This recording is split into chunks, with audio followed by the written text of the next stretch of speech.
O eterno retorno do mesmo significa que em algum nível, apesar de algumas mudanças que acontecem aqui e ali, o que existe é uma condição humana em que ela está o tempo inteiro assolada por uma série de problemas ancestrais.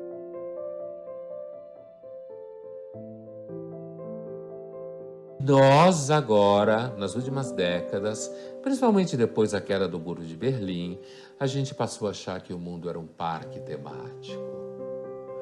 Uma praça de alimentação de um shopping center. Não, o mundo sempre foi um palco de desordem, desorganização, dúvida, violência de todos os tipos. E esse sentimento de que há um eterno retorno do mesmo, esse eterno retorno do mesmo é uma espécie de tomada de consciência de que no final das contas, entre outras coisas, nós estamos sempre combatendo a contingência. A contingência, ela nos afeta no mínimo de 3 formas. E essas 3 formas não cessam de se inscrever. O eterno retorno do mesmo faz com que a gente volte sempre ao mesmo lugar.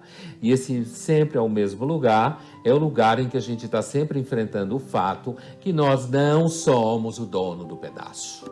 Primeira, para você conseguir realizar coisas que você quer, você depende de pessoas. Você depende de instituições. Você depende de saúde. Tudo está indo bem, de repente você é demitido. O eterno retorno do mesmo é o eterno retorno do fato de que quem rege as coisas é o acaso e a contingência. Mesmo que você tenha a sensação que não é isso e que a gente tenha um razoável sucesso em alguns momentos no controle dessas variáveis. Segundo conjunto de elementos que introduz essa desordem, é porque você passa a vida inteira tendo que enfrentar escolhas entre o bem e o bem. Dinheiro ou amor? Dinheiro ou família?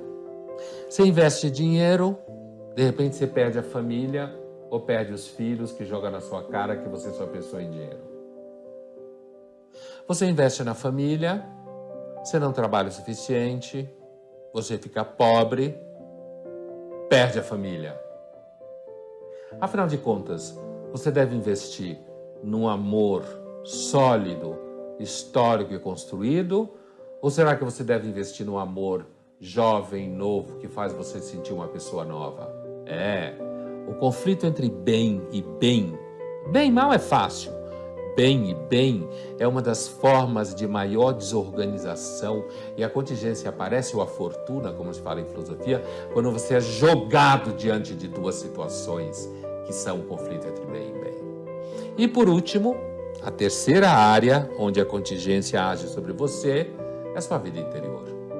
É claro que estão todas as 3 áreas relacionadas.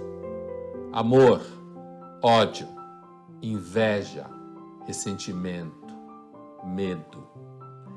Todos afetos diretamente ligados ao mundo exterior, responsivos ao mundo interior.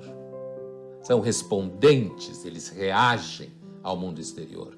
Mas, ao mesmo tempo, esse mundo exterior é impactado diretamente como a desorganização afetiva da sua vida leva você a tomar atitudes X ou Y.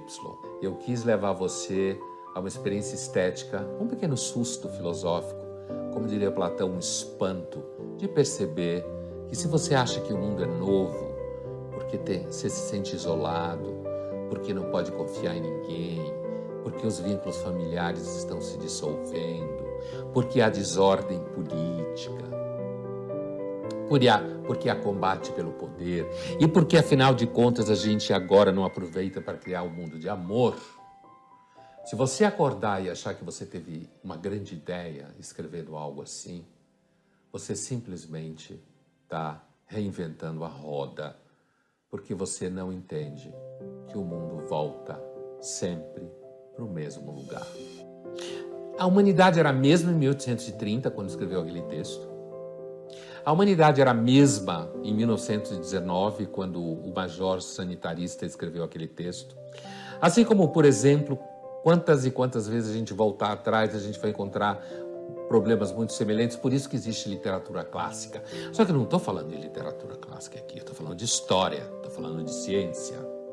Eu vou dizer para você o que diminui desigualdade social de forma marcante.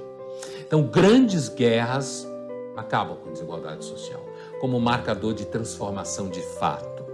E como esse tema da desigualdade aparece sempre no marketing fajuto, de dizer que não, depois dessa pandemia vai diminuir a desigualdade. Segundo grande causador de diminuição da desigualdade social, revoluções devastadoras, mortais, genocidas, como a russa bolchevique e como a chinesa, em que você mata contingentes populacionais aleatoriamente e que você destrói cidades inteiras. Não é alguma coisa que você gostaria que acontecesse. Terceiro grande exemplo de processo que diminui a desigualdade social: falência do Estado. A falência do Estado num determinado país, sociedade, que leva à desagregação social completa, à guerra civil interna e à destruição de todo o ecossistema socioeconômico. E um número enorme de mortes. Quarto, pandemias. Chegamos lá. Epidemias e pandemias.